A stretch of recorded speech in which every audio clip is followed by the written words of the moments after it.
정치의 겉과 속을 들여다보는 정치온 시작합니다. 오늘은 김상일 정치평론가, 강전의 국민의힘 대변인과 함께합니다. 어서 오세요. 안녕하세요. 국민의힘을 탈당한 김상욱 의원이 오늘 이재명 민주당 후보의 전북 지역 유세 지원에 나서서 시선을 모았습니다. 영상으로 보고 오시죠.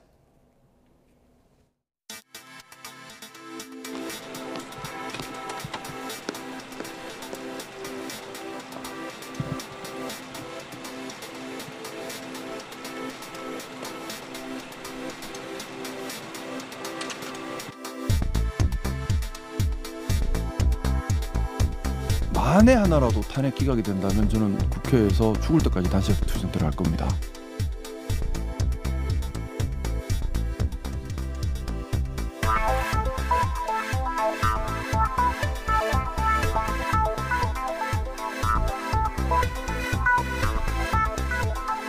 가짜 보수 정당 안에서 진짜 보수 활동해 보려고 노력하다가 사실상 쫓겨난 김상욱 의원 어디 있어요? 네. 박수로 환영해 주십시오.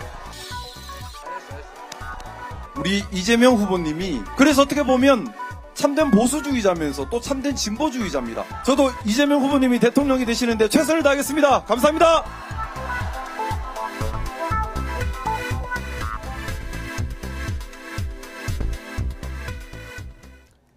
네, 윤 전 대통령 탄핵 찬성을 넘어 탄핵이 확정됐을 때 기쁨의 눈물까지 흘렸던 김상욱 의원. 소신 발언이 지나쳐서 선을 넘었다는 국민의힘 당내 비판이 있었는데 결국 오늘 민주당 이재명 후보의 유세 현장까지 함께했습니다. 국민의힘에서는 좀 시선이 곱지 않겠어요? 굉장히 씁쓸하죠. 왜냐하면 김상욱 의원이 개인적인 생각들을 가질 수 있겠습니다만 당에서 좀 과해 보이는 듯한 조금 아까 죽을 때까지 단식을 하겠다라는 발언이라든지 여러 가지로 좀 당 입장에서 굉장히 곤란한 모습들을 보여주셨기 때문에 특히 지역에 있는 당원들께서 스스로 좀 탈당을 해달라라는 의견을 많이 제시하셨던 것으로 알고 있습니다. 결국에 뭐 어떻게 보면 예상했던 대로 탈당을 했는데 근데 지금 모습이 이재명 대표에 대해서 굉장히 힘을 실어준 듯한 모습이 있고 또 더 나아가서는 민주당으로 입당하는 것이 아니냐라는 얘기들도 나오고 있는 것이죠. 근데 김상욱 의원이 저희 당 입장에서는 초선이기도 하고 젊은 의원으로서 보여줬었던 패기라든지 이런 것들이 있는데 지금 이 상황에서 민주당으로 넘어가게 되면은 저희 당은 아무래도 뭐 경선 과정에서 함께 있었던 후보들도 함께하지 않는 모습들이 있는데 젊은 의원이 넘어가는 것 역시 여기에 대해서는 당에서 그리고 당원들께서는 안타까운 상황일 수밖에 없는 것입니다.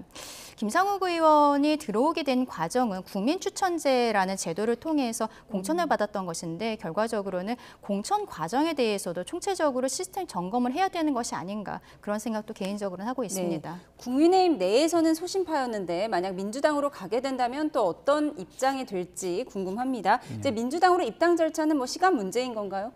글쎄요, 그거는 뭐 본인의 정치적인 어떤 결정인 것이죠. 어떤 본인이 정치를 앞으로 해나가는 데 있어서 민주당에 그 합류해가지고 하고자 하는 바가 있고 그 민주당의 힘을 빌어서 또 해야 되는 일이 있다면 당연히 입당을 할 것이고요. 그렇지 않고 본인이 또 하나의 어떤 지금의 정치에 또 다른 목소리를 내서 이 정치를 바른 길로 또 끌고 가는 하나의 희생양이 되겠다라고 한다면 또 다른 길을 갈 수도 있는 것이죠. 그래서 그것은 지켜봐야 될 것 같고요.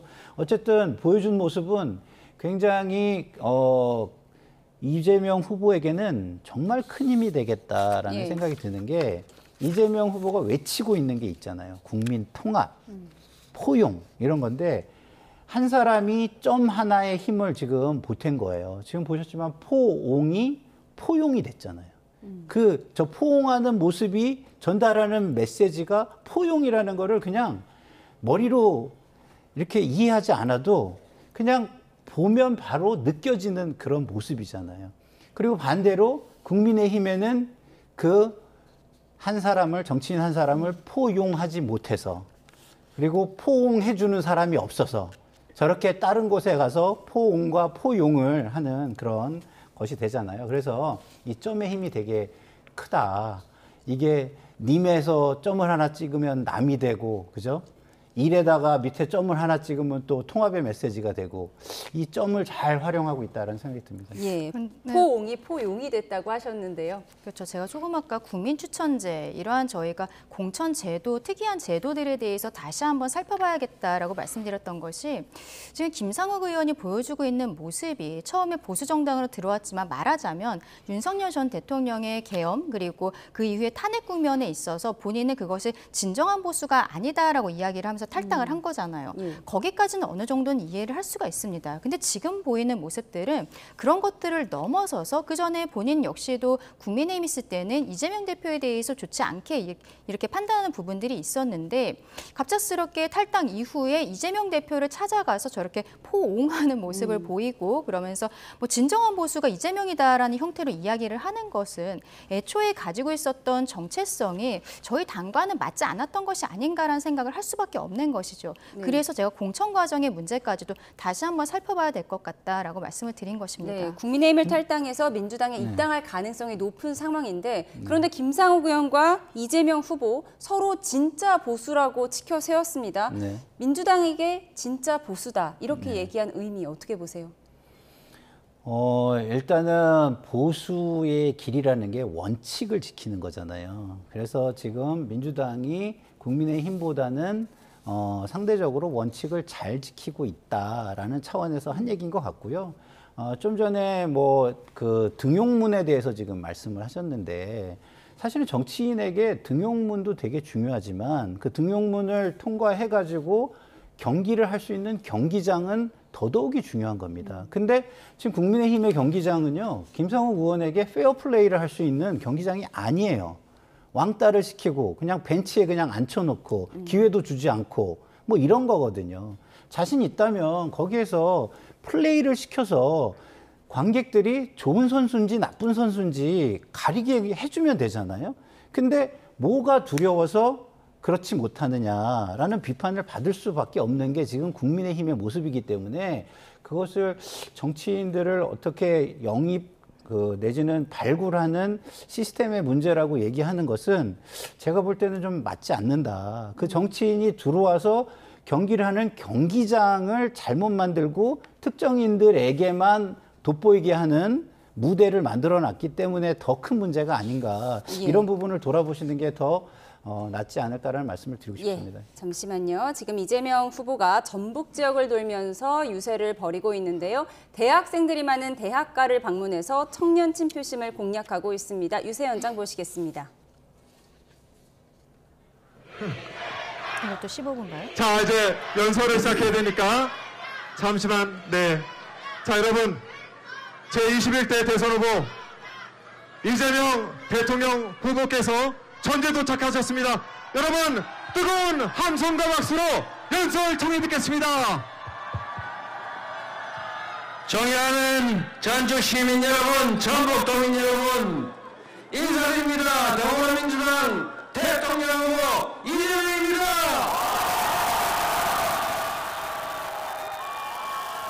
다가오는 6월 3일에는 반드시 이겨서 살아온 대한민국, 진짜 대한민국 확실하게 만들어서 보답드리겠습니다. 비 오는데 이렇게 많은 분들이 나와 계셔서 참으로 감사드립니다. 어제도 전남 일대를 순회할 때 비가 장대비가 내렸는데 한 분도 가시지 않고 그 긴 시간을 기도해 주셔서 제가 눈물 나던데 오늘도 꼭 그렇습니다, 여러분. 여러분, 절실해서 그러신 거죠? 절박해서 그런 거죠? 6월 3일에 우리가 힘을 모아서 꼭 해야 될 일이 있어서 그런 것이죠? 여러분의 그 간절한 소망을 결코 잊지 않겠습니다. 철저하게 준비하고 철저하게 성찰해서 반드시 이겨내고 그리고 국민이 주인으로 존중받고 국민들이 희망을 가지는 행복한 대한민국 꼭 만들겠습니다. 여러분과 함께 손잡고 나아가겠습니다. 감사합니다, 여러분.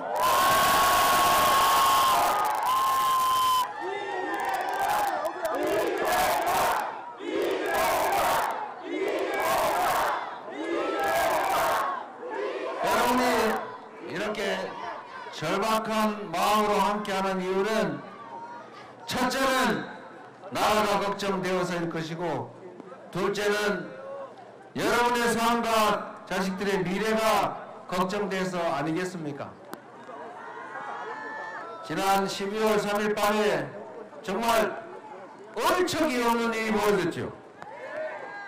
있을 수 있는 일이겠습니까?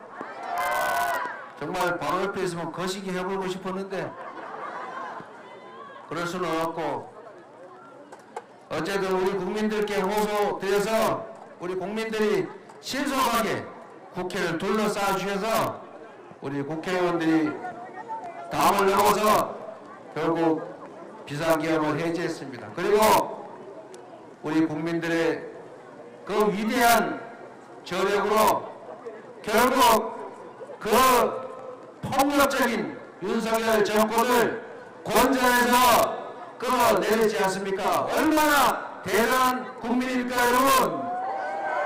바로 여러분이 그 역사의 주인들 아닙니까? 우리 전주 시민 여러분을 포함한 전북 도민 그리고 대한민국 국민들은 참으로 위대한 존재들입니다. 나라가 위기에 처할 때마다 기득권자들의 무능과 무책임으로 나라가 망할 위기에 처할 때마다 발벗고 나서서 나라를 구한 건 다 힘없는 우리 국민들이었습니다. 그렇지 않습니까? 그 엄혹한 군사 정권도 우리가 이겨내고 박근혜 그 무능한 정권도 이겨내고 그리고 윤석열 12월 3일 밤에 벌어졌던 그 폭언의 시도도 우리가 좌절시키고 있습니다. 내라는 2차로, 3차로 지금도 계속되고 있지만 그러나 우리 국민들의 위대한 저력으로 반드시 이겨내고 새로운 나라로 공평한 나라로 그리고 희망 있는 나라로 출발하게 될 것입니다.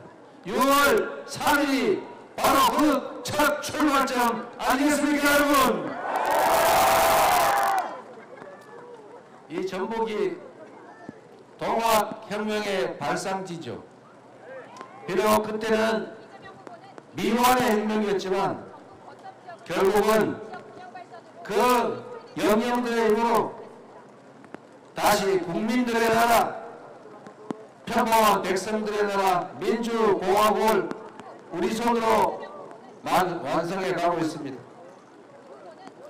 그 어려운 난관도 다 이겨냈는데 지금 우리가 처한 이 정도의 어려움이야 가뿐하게 이겨낼 수 있을 겁니다.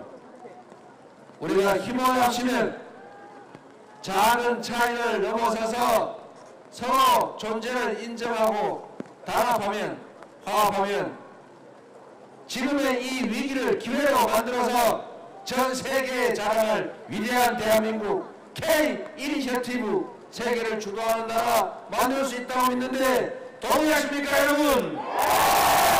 자신있지요? 네, 민주당 이재명 후보의 전북 유세 현장을 보고 오셨습니다. 저희가 앞서 2시 뉴스에서는 국민의힘 김문수 후보의 유세 현장을 같은 시간만큼 보여드렸다는 점도 함께 말씀드립니다. 네, 대담을 이어가도록 하겠습니다. 국민의힘에서는 윤 전 대통령의 탈당 여부를 두고 갑론을박이 이어지고 있습니다. 잔류, 자진 탈당, 그리고 강제 출당까지 여러 의견이 속출하고 있는데요. 김용태 비대위원장의 오늘 목소리부터 들어보시죠. 오늘 중으로 또 오후 중으로 좀 연락을 취해서 말씀드릴 수 있도록 하겠습니다. 어제 말씀드렸는데 바로 연락드리는 것이 좀 적절치 않아 보여서 시간을 좀 필요하다고 생각했습니다. 저는 이 문제는 주말까지는 매듭을 지어야 한다라고 생각을 합니다. 아직도 망상에 사로잡혀 있는 거죠. 자기가 자기를 지지하고 자기를 따르는 유권자가 많이 있어서 자기가 움직임에 따라서 이 선거 승패가 달려있다는 식의 망상을 하고 있다는 얘기인데 제가 볼 때 결국 국민의힘은 윤석열 대통령 때문에 이 선거에서 패배할 겁니다. 네, 윤 전 대통령 측에서는 김문수 후보가 결정하면 탈당하겠다 이렇게 말한 걸로 전해지는데 어제 김문수 후보는 윤 전 대통령이 결정할 문제라고 했습니다. 그러니까 윤 전 대통령과 김문수 후보 서로에게 탈당 여부를 결정해달라 이런 것 같아요. 그렇죠. 지금 김용태 비대위원장 같은 경우에는 본인이 탈당을 요구하는 전화를 하겠다라고 이야기를 하고 있습니다만 아직 뭐 유의미한 이야기는 없는 것으로 보입니다. 있었다면 저희 대변인들에게 먼저 공지가 되었을 텐데 그러니까 아직 윤 전 대통령에게 전화한 건 아니다라는 네, 지금 유의미한 말씀이시죠? 내용은 나오지 않은 것으로 보이고요. 그런데 여기에 대해서 어떻게 보면 90년생 젊은 비대위원장은 여기에 대해 어떻게든 해결해 보겠다. 주말 안에 정리하겠다라는 의지를 보이고 있는데 김문수 후보와 또 당사자인 윤석열 전 대통령이 마치 핑퐁 게임을 하는 듯한 모습을 보이고 있는 것이죠. 저는 개인적으로는 윤석열 대통령이 본인 스스로 결단하는 것이 맞지 않는가라고 생각합니다만 이게 시간이 좀 너무 오래되고 있어요. 12월 3일에 계엄이 있었고 그리고 헌법재판소로부터 파면 결정을 받은 것이 4월 4일이었습니다. 지금 한 달이 넘은 상황 동안에 윤석열 전 대통령은 스스로 결단을 못하고 있거든요. 박근혜 전 대통령의 경우에도 파면 결정 이후에 7개월 정도가 지나서 그때는 당에서 탈당 권유라는 것을 했었고 탈당 권유를 받으면 10일 안에 스스로 탈당 신고서를 제출해야 되는데 박근혜 전 대통령이 그걸 제출하지 않았어요. 그걸 제출하지 않으면 당에서 직권으로 제명을 할 수가 있습니다. 그래서 그때 홍준표 당대표가 결과적으로는 7개월 정도 지나서 제명하는 조치들이 있었는데 지금 상황을 보았을 때는 비슷한 절차들을 겪게 됐지 않을까라고 생각을 합니다. 탈당 권유라는 것이 징계 중에 하나로서의 탈당 권유가 아니라 김용태 비대위원장이 이야기하는 것은 정말로 스스로 결단하도록 말씀을 드리는 과정을 보고요. 그렇게 진행하겠다는 내용으로 보이는데 결국에는 당 내에서의 위원회에서 결정을 내려야 되지 않나. 그리고 지금 정도까지 의견을 제시하지 않는다는 것은 더 이상 시간을 끌 부분들도 아니지 않나라고는 개인적으로 생각합니다. 예, 윤 전 대통령과 김문수 후보의 핑퐁 게임 속에 당 대표급인 김용태 비대위원장이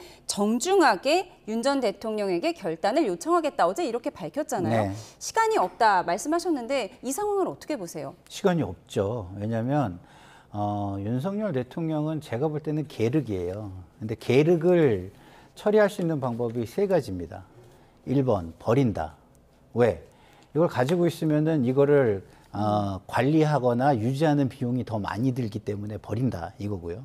두 번째는 재해석해서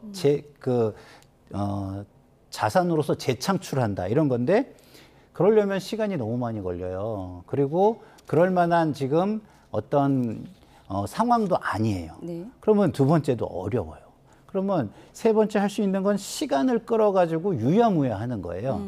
근데 시간 끌기를 하자니 대선이 너무 코앞에 있어요. 예. 그럼 두 번째, 세 번째가 불가능하다면은 취할 수 있는 전략은 딱 하나인 겁니다.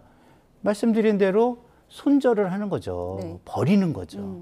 이 계륵을 버리지 못하고 계속 들고 있으면 국민의힘은 관리 비용도 굉장히 클 것이고요. 그리고 시간 끌기를 하자니 대선까지 시간이 너무 없기 때문에 유야무야 되지도 않을 거고 결국은 이 선거가 윤석열 심판 선거, 윤석열을 손절할 거냐 하지 않을 거냐를 국민에게 물어보는 거와 똑같은 선거가 될 것입니다. 그러면은 강성 지지층과 일부 이해하는 정서적인 지지층 외에는 전부 다 손절적으로 투표를 할 것이다.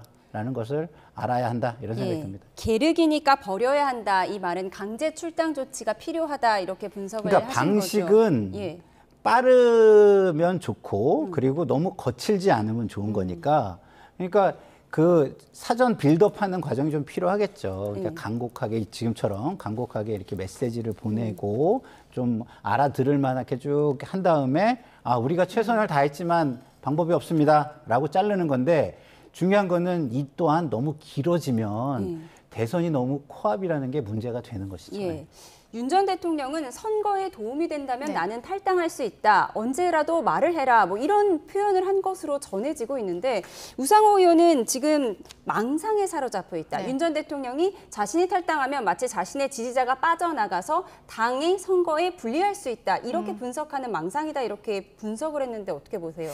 일단은 당 내에서 강성 지지층들은 여전히 있는 것이 사실이고요. 그리고 이번에 자유통일당에서도 후보가 나오고 또 황교안 전 의원 같은 경우에도 전 대표 같은 경우에도 무소속으로서 출마를 하고 있는 상황입니다. 그렇다면은 저희 당 입장에서는 어떻게 보면 윤석열 전 대통령과의 관계를 절연을 했을 때 이것이 그 강성 지지층들이 다른 쪽으로 가실 수 있다라는 생각을 할 수밖에 없는 것이죠. 하지만 저희가 이번 대선 과정에 있어서 보수가 쇄신하는 모습을 보여드려야 되는 게 굉장히 중요하다고 생각을 하고 그게 대선이라는 어떻게 보면 기회라고도 저는 생각을 합니다.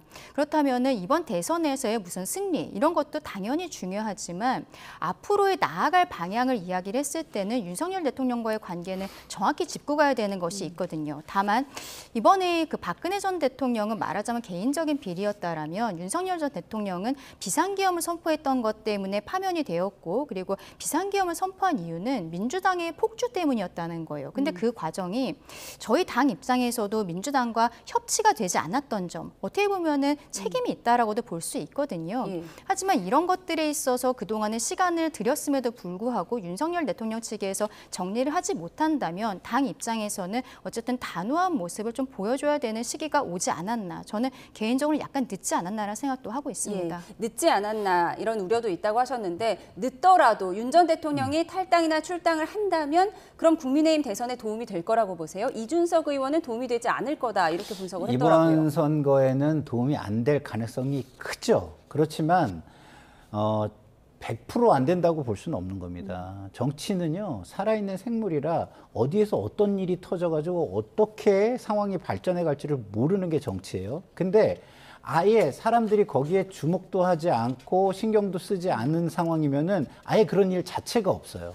근데 만약에 윤석열 대통령이 탈당하지 않는 국민의힘의 사람들이 신경을 쓰고 주목을 할까요? 아예 무슨 일을 해도 의미가 없는 겁니다. 그렇다고 그러면 안 할 것이냐? 그 안 한다는 건 무슨 의미냐면 내일 지구가 멸망한다는 뜻이잖아요. 다시 말해서 선거가 이번 대선으로 끝난다는 뜻이잖아요. 근데 선거는 계속 있는 겁니다. 지방선거가 있고 총선이 있고 계속 있는데 대선만 생각하는 거예요, 지금. 대선에 지더라도 최선을 다해서 져야 그 다음에 지방선거에서 기회가 있는 거예요. 근데 지금 최선도 하지 못하는 선거가 된다는 겁니다. 아까도 말씀드렸지만 이대로 쭉 계속 가면은 마지막 날 유권자들의 선택은 뭐냐? 윤석열을 비판할래 아니면 옹호할래 이걸로 찍는 거예요. 윤석열 비판해 이재명, 윤석열 옹호해 김문수 이거예요. 그러면 누가 절대적인 우위에 있겠습니까? 이 점을 생각해야죠. 예, 지금 늦은 것 같아 보여도 다음 선거를 또 생각한다면 윤 전 대통령을 탈당하든 출당하든 해야 한다 이렇게 분석을 해주셨습니다. 그런가 하면 국민의힘을 향해서 연일 쓴소리를 하고 있는 홍준표 전 대구시장. 이재명 후보 측이 국무총리로 고려하고 있다는 보도까지 나왔는데요. 정계 은퇴 선언을 했지만 은퇴한 것 같지 않은 홍 전 시장. 오늘 또 글을 올렸습니다. 화면 보시죠. 네, 민주당이 집권하면 홍 전 시장을 총리직에 제안할 거라는 보도 이후 정치권이 떠들썩합니다. 민주당과 홍 전 시장 측 모두 부인하긴 했지만 국민의힘 측에서는 초조할 수밖에 없겠죠. 김문수 후보가 홍 전 시장을 달래기 위해 이번 주말 친홍계인 김대식 의원을 하와이 특사로 보낸다는 이야기도 나오는 상황입니다. 홍 전 시장 이에 대한 글도 올렸습니다. 홍 전 시장의 지지자로 보이는 인물이 페이스북에 문수 캠프의 하와이 설득조, 일명 함흥차사 오지 못하도록 단호히 조치해 주십시오. 선거 패배의 모든 책임을 전가하려는 술수라고 댓글을 남겼는데요. 여기에 문수 형에겐 안타깝지만 김대식 의원에게 오지 말라고 했다는 답을 달았습니다. 이미 탈당한 당이라고요. 이른바 홍준표 총리설에 대한 민주당 내 의견도 엇갈렸는데요. 국민의힘의 반응까지 이어서 듣고 오시죠. 홍준표 후보가 가지고 있는 보수적인 정책들, 사실 민주당 입장에서는 보수적인 정책이건 진보적 정책이건 지금 국민들이 먹고 사는 데에 필요하다고 하면 모두가 받아들일 수는 되어 있습니다. 그러나 문제는 홍준표 후보를 전체 정책을 총괄하는 총리까지 추천하기에는 굉장히 진보적인 아젠다를 해야 될 내용들이 많이 남아있기 때문에 저희 당 입장에서도 굉장히 부담이 있습니다. 제안하신 적이 있습니까, 당에서? 누군가 제안하고 누군가 네. 들었다는 이야기를 들은 적은 없습니다. 예. 제가 아마 저희 당에서 홍준표 전 시장님하고 가장 최근에 같이 밥을 먹은 예. 사람인 것 같아요. 예. 홍준표 예, 시간 다 됐습니다. 일단 예. 저 국정에 대한 예. 여러 가지 고민을 많이 해오셨기 때문에 저희들이 많은 것들을 다음에 함께 또 모시고 한번 대화할 수 부분을 있습니다. 또 이 부분. 민주당 측의 공작일 수도 있다고 생각을 하는데요. 실제로 홍준표 전 후보께서는 그것은 전혀 사실 무근이다라고 말씀하셨거든요. 그리고 홍 시장께서 여러 가지 그 당에 대한 섭섭함을 표시하고 계시지만 그래도 민주당 가서 이재명 밑에서 총리하실 분은 아니라고 생각합니다. 그분께서 거기서 버텨내겠습니까? 네. 오히려 그 민주당의 그 정치 행태에 대해서 가장 직설적으로 비판하시는 분인데 그럴 가능성은 저는 없다고 봅니다. 네, 국민의힘 경선에서 패배한 뒤 탈당하고 하와이에 체류 중인 홍 전 시장. 분명히 정계 은퇴한다고 밝혔는데 요즘 전국 뉴스의 상당 부분을 차지하고 있습니다. 지금 어떤 속내라고 보세요? 일단 탈당계는 냈습니다만 SNS를 통해서 글을 올리는 것도 정치 활동을 계속하고 있다라고 봐야 될 것으로 보이는데요. 아무래도 당에 대한 서운함이 굉장히 크신 것으로 보입니다. 그것이 이재명 대표가 지금 원하는 말하자면 통합하고 그리고 뭐 말하자면은 중도 보수 정당이다라고 이야기를 했기 때문에 거기에서 홍준표라는 이름을 자꾸 오르내릴 때 이재명 대표 입장에서는 앞서 김상욱 의원과 마찬가지로 어떠한 보수층의 영입이라든지 이런 것들로서 통합하는 이미지 정말로 대권 주자로서의 큰 면모를 보일 수 있는 부분들이 있는 것이거든요. 서로 간에 어떻게 보면 윈윈이라고도 할 수 있겠습니다만 홍준표 시장께서는 오히려 저런 모습을 보이는 것이 저희 당의 원로로서 아무리 탈당계를 제출했지만 맞지 않지 않나라고 생각을 합니다. 그리고 총리설이라는 것은 저는 말이 안 된다고 생각하는 게 홍준표 시장께서 탈당을 하신 것도 사실 대통령이 되고 싶다라는 거였잖아요. 그런데 이재명 대표든 뭐 어쨌든 민주당 정권 하에서 총리로서 이분이 마지막을 하실까요? 만약에 총리가 됐을 때 그 다음에 민주당 내에서 다음번 대권 주자가 되겠다라고 하실 가능성이 높고 그러면 그 안에서 본인이 그렇게까지 커나갈 수 있을 것인가? 전혀 그렇게 생각하지 않거든요. 앞서 우리가 봤던 민주당 의원들, 뭐 전용기, 김민석 의원들의 발언들을 보면 이분들은 홍준표 시장 오는 것에 대해서도 그렇게 마뜩치 않아 보이는 모습이 있어요.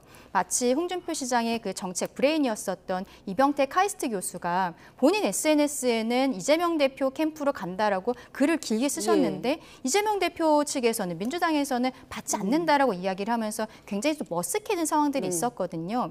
지금 상황은 홍준표 전 시장께서 실제로 뭐 민주당을 돕는다거나 그런 것은 아니지만 화난 감정들을 해결하는 과정 그리고 이재명 대표 입장에서는 이미지 확장 이런 것들이 서로 맞물려서 이러한 모습들이 보이는 게 아닌가 생각합니다. 예, 이재명 후보가 당선되면 초대 총리로 홍 전 시장을 고려하고 있다. 물론 양측에서 부인하고 있지만 지금 정치권 파장은 꽤 큰 상황인데요. 김재원 비서실장은 민주당의 공작이다 이렇게 얘기를 했어요. 어떻게 보세요? 뭐 그거는 뭐 입증 책임이 본인에게 있으니까 입증을 하셔야 할 거고요. 입증을 못 하신다면 오히려 그런 얘기를 하는 것이 노이즈 마케팅이 될 것입니다. 왜? 지금 이렇게 물어보시잖아요. 김재원 의원이 이렇게 얘기를 했습니다. 어떻게 생각합니까? 이게 노이즈 마케팅이 되는 겁니다. 그러면은 이게 민주당에 도움이 되겠습니까? 국민의힘에 도움이 되겠습니까? 그래서 김재원 의원이 평상시 좀 전략적인 측면이 있는 분인데 이 부분 지금 선거를 앞두고 있으니까 조급한지 전략성이 좀 떨어진다 이런 생각이 들고요.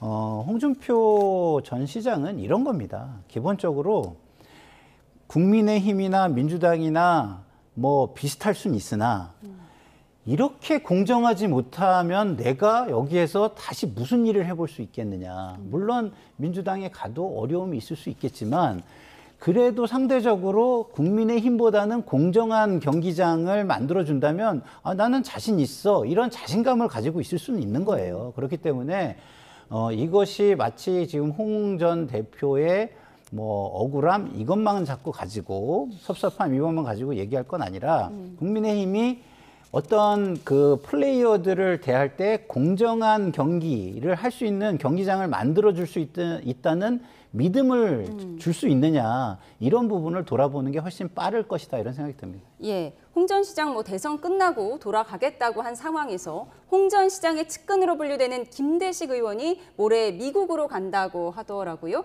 이른바 하와이 특사설 맞습니까? 네, 지금 그런 이야기들이 나오고 있습니다만 조금 아까 우리가 봤듯이 홍준표 시장이 청년과의 SNS 글에 있어서 오지 말라고 했다라는 이야기가 있습니다. 하지만 그럼에도 불구하고 당 측에서는 홍준표 시장과의 접점이 굉장히 필요한 부분이거든요. 저희가 경선에서 8명으로 시작을 했고 8명이 그때 서약을 했습니다. 누가 후보가 되든 원팀이 되겠다. 똘똘 뭉쳐서 민주당과 이재명을 막아내겠다라고 서약을 했는데 지금 홍준표 전 시장도 그렇고 한동훈 전 대표도 본인 입장에서는 공중전을 하고 있다. 뭐 유튜브나 이런 것들을 통해서 잘 싸우고 있다라고 합니다만 당원들께서 보시기에는 그래도 선대위원장 맡고 정말로 앞에 나와줬으면 좋겠다라고 생각하시는 부분들이 분명히 있거든요.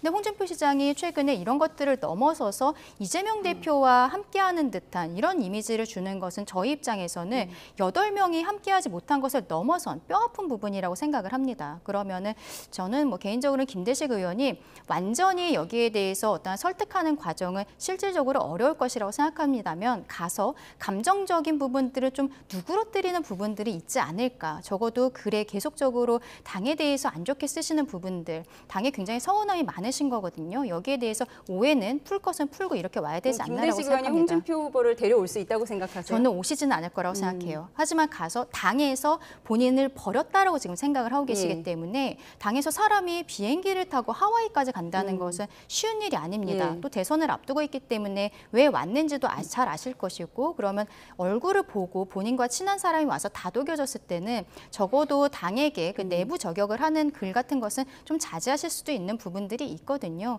지금으로서는 저 개인적으로는 홍준표 전 시장이 완전히 선대위에 합류한다거나 그런 것은 좀 어려운 상황이지 않을까라고도 나 생각합니다. 데리러 오지 말아라 이렇게 글을 썼다고 하지만 어르신들이 나보러 오지 말라고 하는 게 또 진심이 아닐 때도 있잖아요. 그렇죠. 온 사람한테 가라고 하실 성격은 아니실 거라고 생각해서 또 워낙 두 분이 친하시잖아요. 과거에 김대식이 묻고 홍준표가 답한다 이런 책까지 같이 냈던 사이이기 때문에 하와이 갔을 때는 만남은 있을 것이라고 생각하고 그 과정에 있어서 입국까지는 못 하시더라도 지금 저격하는 모습들은 좀 자제할 수 있지 않을까라고 생각합니다. 예, 홍준표 전 시장을 살펴봤는데 국민의힘 안에서는 최종 경선에서 2위를 했던 한동훈 전 대표가 선대위에 합류를 할까?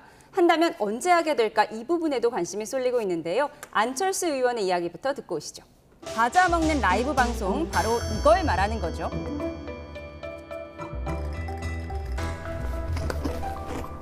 용량이 좀 커졌네. 옛날에는 좀 이렇게 작아가지고 몇 개 먹다 보면 좀 이렇게 아쉽고 이런 거였는데. 저는 뻥이를 좋아하는데요. 뻥이는 뜯을 때 이렇게 끝에만 꼬다리고 이렇게 뜯어 먹어요. 저는 제가 조리뽕을 좋아하는데요. 저는 조리뽕을 항상 이렇게 컵에 넣어서 먹어요. 많이들 이러실 것 같은데. 네. 선거 유세 참여하라 이런 당내의 압박에 대해서는 이렇게 얘기했는데요. 당내 최다선이자 친한계인 조경태 의원의 목소리까지 듣고 오시죠. 안타깝습니다. 내부 싸움에서 그렇게 여포처럼 붙 게 아니라 이재명과 싸울 때 여포처럼 싸워야 돼요. 유세장 가면 왜 저보고 안 나오냐. 아니 제 얘기할 때가 아니잖아요. 이제 우리 당 사람들은 내부에서 프레임을 만드는 거에 너무 익숙해요. 예를 들어서 나중에 지고 난 다음에 아이고 한동훈이 안 도와줘서 졌다 이런 얘기 하고 싶은 거잖아요. 네, 그거는 알아서 잘 할 거라 보고 있고요. 그리고 또 아마도 한동훈 전 대표 역시도 어느 시점 되면 적절한 시점 되면은 또 여러 가지 형태로 지금도 도와주고 있는 그런 모습이라 이렇게 보고 있거든요. 왜냐하면은 네, 경선 4강 이후 탈락한 후보 중에 유일하게 선대위에 합류한 안철수 의원, 김문수 후보가 이순신 장군처럼 고독해 보인다 이렇게 표현하면서 한동훈 대표도 들어와라 지금 이렇게 요청을 하고 있습니다. 네. 어떻게 보이세요? 들어오려면 들어올 자리를 만들어주고 해야죠. 낭떠러지 있는데 거기에 발가락 하나 정도 걸칠 수 있게 하고서 들어오라 그러면 낭떠러지에 떨어져 죽으란 겁니까? 뭡니까? 정치는 명분과 소신이 있어야 되는 거예요. 그 소신과 명분을 국민들에게 보여주고 지지를 끌어내는 건데 그 명분과 소신의 부분을 분명히 얘기했는데 그런 건 하나도 갖춰주지 않고 하나도 제공해주지 않고 소신을 어느 정도는 지켜주려는 모습을 보이지 않고 비난을 통해서 너 죽을 수 있으니까 들어와라는 협박성으로 자꾸 이야기를 하는 것은 저는 옳지 못하다고 봅니다. 한동훈 전 대표가 이야기하는 게 정치적 명분이 없는 게 아니잖아요. 그리고 실제로 아까도 얘기했지만 계륵에 해당하는 관리 비용이 너무 많이 들고 있는 거 아닙니까? 그래서 그런 부분을 관리 비용을 좀 줄여서 한동훈 대표도 좀 들어올 수 있는 자리를 조금 거기에 콘크리트 좀 이렇게 발판을 만들어가지고 절벽 끝에도 좀 쓸 수 있게 해줘야지. 아니 그것도 안 만들어주고 그냥 발가락 힘으로 버텨 절벽에서 이런 거랑 똑같은 말을 하는 거는 문제가 있다 이런 생각이 듭니다. 한동훈 전 대표 들어올 명분이라는 것이 한 전 대표가 요구한 윤석열 전 대통령과의 절연이겠죠. 네, 아무래도 그럴 것으로 보이고요. 저도 그게 선행돼야 된다라고 생각을 합니다. 앞서서도 김용태 비대위원장이 이번 주 안에 윤석열 전 대통령과의 관계 정리하겠다라고 이야기를 했기 때문에 그것이 정리가 되고 그리고 한동훈 대표를 모셔오는 모습을 보여야 되는 것이 아닌가라고 생각을 해요. 그리고 한동훈 전 대표 측에서는 지금 최근에 뭐 장예찬 전 최고가 다시 돌아왔다라든지 이런 것들에 대해서도 문제 제기를 하고 있는데 그렇다면은 저희 비대위원장이나 후보가 왜 다시 들어오게 됐는지 뭐 통합의 메시지 이런 것들은 이미 이야기가 되었습니다만 다시 한번 스스로 이야기를 하는 과정들이 있어야 되지 않나. 조금 아까 평론가님 말씀해 주신 것처럼 한동훈 대표가 그동안에 탄핵 자체에 대해서 찬성을 했었고 비상계엄에 대해서도 초반부터 반대하는 모습들을 보이면서 어떻게 보면 가장 중도 확장성이 있는 후보였다는 것은 사실이라고 생각을 하거든요. 근데 지금 본인은 SNS와 유튜브 뭐 이런 것들을 통해서 열심히 활동을 하고 있다라고는 합니다만 당원들께서는 정말로 단상 위에 후보와 함께 올라가 있는 모습 이게 보고 싶으신 거고 그런 것들을 만들어내야만 한다고 생각합니다. 결과적으로는 저희가 지금 뭐 대선까지 시간이 얼마 남지는 않았습니다만 여러 가지 상황에 있어서 윤석열 전 대통령과의 관계 설정이라는 큰 문을 먼저 넘는 것이 우선이 아닌가라고 생각합니다. 네, 김용태 위원장이 주말 내 상황 변화를 예고했으니까요. 지켜보도록 하겠습니다. 그런가 하면 김문수 국민의힘 대선 후보는 경기도 유세 도중에 이재명 후보를 겨냥하는 발언을 또 꺼냈는데요. 이준석 후보는 김문수 후보로는 이재명 후보를 견제할 수 없다며 합리적 판단을 하라고 강조했습니다. 이어서 듣고 오시죠. 김문수도 광교 신도시 개발하고 한 번 또 수사받거나 제가 일하다가 뭐 의문이 있다 또는 부정부패 뭐 돈을 받았다 이런 이야기 들어보셨습니까? 제 아내가 경기도지사 8년을 하는 동안에 아내가 법인카드 썼다는 이야기 들어보셨어요? 도지사도 벼슬이 아니고 대통령은 벼슬이 아니잖아요. 국민을 위해서 열심히 섬기는 모습이죠. 김문수로 이재명 후보의 견제를 할 수 없다고 판단한 나이가 있는 전통적 보수층이 합리적인 판단을 할 때입니다. 제가 다시 한번 말하지만 너는 40밖에 안 되기 때문에 젊어서 안 돼 이런 말씀으로 대한민국의 미래를 가로막으실 것인지 궁금합니다. 어떻게 40살의 이준석이 너무 젊어서 안 된다고 그분들이 생각하는 대안은 14세의 김문수 후보라는 겁니까? 40세의 대안이 14세일 수는 없는 것입니다.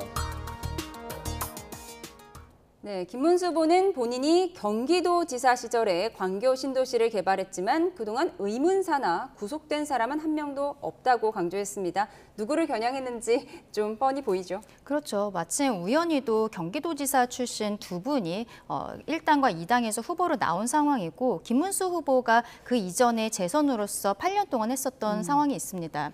근데 본인이 그 8년 중에서 6년 동안 삼성전자를 계속 찾아가서 삼성전자를 경기도로 유치하는 것에 앞장섰고 그리고 GTX 개발이라든지 그게 그때부터 시작이 되었기 때문에 최근 개통이 될 수 있었던 것이거든요. 정책적인 부분에 대해서 계속 이야기를 하고 그러면서 본인은 그 과정에 아무런 비리가 없었다. 지금 이런 것들 청렴한 이미지를 강조하기 위해서 이재명 대표와의 어떤 대척점을 만들기 위한 워딩이 아니었나라고 생각을 합니다. 근데 여기에 대해서 이재명 대표 측에서 별다른 반박이 나오지 않고 있어요. 이것이 어떻게 보면은 팩트이기 때문에 그런 것이 아닌가라는 생각도 드는 부분들이 있는데 앞으로 이제 이번 주 일요일에 토론이 있는데 저는 개인적으로는 토론 과정에 있어서 경기도의 개발 이런 것들과 관련한 전직 결국에는 두 분 다 전직이시죠. 경기도지사들의 어떤 정책적인 이야기들이 주가 되지 않을까. 그 과정에 있어서는 김문수 후보가 아무래도 이러는 것들이 많기 때문에 조금 더 유리하지 않을까라고도 생각합니다. 예. 네, 이준석 후보 이야기를 좀 해보도록 하겠습니다. 김문수 후보로는 이재명 후보를 이길 수 없다. 그러니까 합리적인 판단을 해달라고 밝혔는데 아무래도 TV토론을 앞두고 있어서요. TV토론에서는 어떤 젊은 후보의 강점을 발휘할 것 같아요. 글쎄요. 근데 그러려면 지금의 구도가 굉장히 약하고 그다음에 후보 개개인의 이야기가 잘 들려야 그런 어떤 장점이 발휘가 될 텐데 지금은 그게 아니에요. 지금은 지난 정권의 잘못을 심판할 것이냐 아니냐 이 구도가 너무 강해요. 네. 강해서 이준석 후보가 좀 좋은 얘기를 하더라도 상대적으로 다른 이슈들을 전부 다 지금 심판론이 블랙홀처럼 빨아들이고 있기 때문에 그렇게 효과를 발휘하기가 쉽지 않습니다. 네. 마찬가지예요. 김문수 후보가 아까 광교 얘기를 한 것도 마찬가지입니다. 모든 국민이 탄핵 이후에 당신들은 꼴 보기 싫고 당신들 말은 듣기 싫어하고 귀마개를 하고 돌아섰어요. 그럼 먼저 해야 되는 게 뭐죠? 그 귀마개를 빼게 하고 그다음에 돌아선 사람을 다시 돌아서서 나를 보게 해야 되잖아요. 근데 귀마개 끼고 돌아선 사람들을 향해서 뒤에서 계속 외치기만 하는 거예요. 그게 무슨 의미가 있죠? 그러니까 사람들의 귀마개를 빼고 돌아서게 하는 작업이 뭐냐? 과거에 대한 책임을 인정하고 이렇게 우리가 잘못한 거 인정할 테니까 이 바탕 위에서 우리가 어떻게 잘할 수 있어 라는 얘기를 해야 그래? 하고 관심을 갖고 보는 거예요. 근데 계속해서 잘못해가지고 너네 꼴 보기 싫어 했는데 그거에 대한 얘기는 안 합니까? 돌아설 필요가 없잖아요, 유권자들이. 그래서 지금 상황은 아무리 저런 얘기를 하고 이준석 후보도 얘기를 해도 유권자들의 마음은 이미 듣기 싫은 거에 대해서 귀 막고 돌아서 있는 상태다. 그러려면 그걸 먼저 해결해 줘야 된다 이런 생각이 듭니다. 그렇다면 이번 일요일에 토론회가 그렇게 큰 영향을 끼치지 않을 수 있다. 이렇게 저는 예상하시나요? 큰 영향을 끼치기 어렵다고 봐요. 네, 어떻게 보세요? 토론회가 어느 정도 영향을 줄 거라고 보세요? 근데 저도 평론가님 말씀에 어느 정도 동의를 하는 게 토론회에서 정책적인 이야기들을 한다고 했을 때도 어쨌든 결과적으로 언론에 나오는 것들은 윤석열 전 대통령과의 관계를 어떻게 설정할 것인지 거기에 대해서 이준석 후보 그리고 이재명 후보가 모두 김문수 후보에게 물어볼 거거든요. 근데 그때까지 지금 당이 정리가 되지 않는다면 거기에 대해서 우물쭈물하는 답변 그것으로서 모든 언론은 도배될 수밖에 없는 시스템입니다. 앞서 제가 경기도지사로서 김문수 후보가 이재명 후보에 비해서는 훨씬 많은 업적이 있다라고 말씀드렸지만 국민들께서 거기까지 귀가 안 가시는 것도 사실이거든요. 그래서 계속 말씀드리는 것처럼 김용태 비대위원장이 지금 노력하는 것으로 보입니다만 후보 스스로도 여기에 대해서 결단하는 모습을 보여야 되지 않을까라고 생각합니다. 예, 정책 선거가 돼야 하는데요. 지금 사실 맞습니다. 정책이 보이지 않는 건 사실인 것 같습니다. 격변의 한 주였는데 여론은 어떻게 변하고 있을지 여론조사 결과를 보도록 하겠습니다. 그래픽 보여주시죠. 네, 오늘 나온 갤럽 여론조사입니다. 이재명 51%, 김문수 29%, 이준석 8%로 나왔습니다. 해당 조사 기준 이재명 후보가 과반을 기록한 건 처음인데요. 김문수, 이준석 후보의 지지율은 상대적으로 정체된 상황으로 보입니다. 지역별로 보겠습니다. 대구, 경북을 제외하고 이재명 후보가 모든 지역에서 앞서 나가는 상황인데 부울경, 부산, 울산, 경남의 민심도 오차 범위 내이지만 뒤집힌 걸로 나타났습니다. 어제 나온 전국 지표조사 보겠습니다. 새 후보가 49%, 27%, 7% 순으로 나타났는데요. 한덕수 전 총리가 포함된 한 주 전 조사와 비교를 해보도록 하겠습니다. 한 주 전 조사입니다. 한덕수 전 총리와 김문수 후보의 합이 35%였는데요. 이번 주 김문수 후보의 지지율 조금 전에 보여드린 것처럼 27%였죠. 김 후보가 한 전 총리의 지지층을 모두 흡수하지 못한 걸로 봐야 할지 어떤 의미일지 분석해 보도록 하겠습니다. 네, 조사 기간마다 조금씩 차이는 있지만 어쨌든 한덕수 전 총리의 지지율과 김문수 후보의 지지율 지난주에 35%였는데 이번 주에는 김문수 후보의 지지율이 27%란 말이죠. 네. 차이가 있습니다. 어떻게 보이세요? 그러니까 이제 이거는 그 이전 조사에서 그 예측된 게 그대로 지금 나타나고 있는 거죠. 왜냐하면 이전에 한덕수 후보로 단일화가 되면은 김문수 후보의 몇 프로가 한덕수 후보를 지지하겠습니까? 예. 김문수 후보로 단일화되면 한덕수 후보의 몇 프로가 지지를 하겠습니까? 할 때 그때 한덕수 후보의 지지층에서는 70%대였어요. 그러니까 딱 그 정도 수준의 지금 상승이 이루어진 거니까 뭐 이미 예견된 일이었다 이런 생각이 듭니다. 그러면 이 예견된 것은 왜 예견이 됐냐? 변화가 없기 때문에 예견이 된 거거든요. 그러면 지금 변화를 만들어내지 않는 한은 과거에 예견됐던 것들이 변화할 리가 별로 없다라는 거예요. 그리고 더더군다나 이재명 후보의 지지도가 50%를 넘는다는 건요. 이게 심리적 마지노선이거든요. 심리적 마지노선은 뭐냐면 중도층이 결정을 했다라고 확신을 하느냐 안 하느냐예요. 그러면 중도층이 우리 쪽으로 왔구나라고 하면은 사람들은 신나서 으쌰 하면서 우리 투표하러 가자 하면서 더 가게 돼 있고요.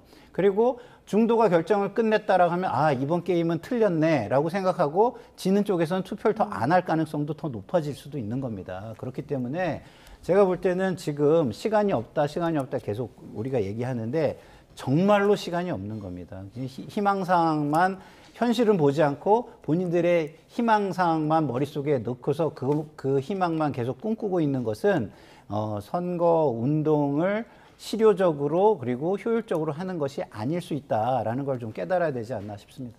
예, 네, 지지율을 짚어보고 있었는데요. 아무래도 국민의힘이 얼마 전에 단일화 내용을 겪었고 김문수 후보로 확정된 지 얼마 되지 않은 영향도 있겠지만 지지율이 좀 정체되고 있다 이런 분석에 대해서는 어떻게 대응하고 계세요? 그렇죠. 조금 아까 봤던 한국갤럽 조사가 저희로서는 더 뼈아픈 것이 이게 조사 기간이 13일에서 15일입니다. 그런데 김용태 비대위원장이 지명된 게 월요일 12일 오전이었어요. 그래서 오전에 바로 본인이 지명이 되고서 비상계엄에 대해서 사과를 했고 그날 오후에 최상병 묘소를 참배를 하면서 수사 외압 의혹에 대해서 저희 국민의힘이 오히려 앞장서서 해결되도록 노력하겠다 이런 메시지가 나갔거든요. 그리고 화요일에는 저희 김문수 후보가 채널A 언론에 나가서 거기에서 또 다시 한번 비상계엄에 대해서 직접적으로 사과한 바가 있습니다.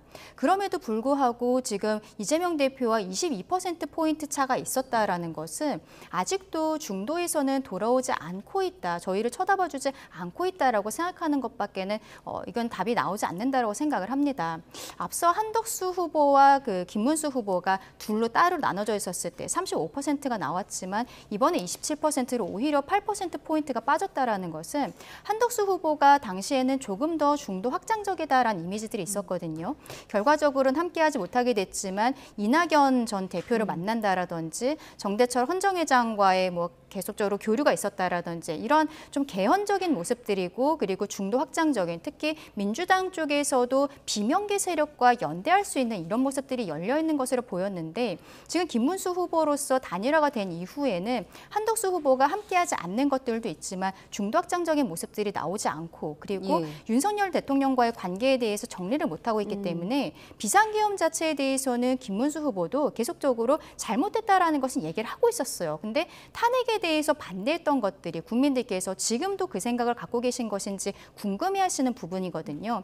이런 것들을 정리를 해야만 저희가 치고 올라갈 수 있지 않을까라고 생각합니다. 이번 주말에 윤 전 대통령과의 절연 여부가 결정이 되면 또 다음 주에 여론조사에 반영될 수도 있을 것 같습니다.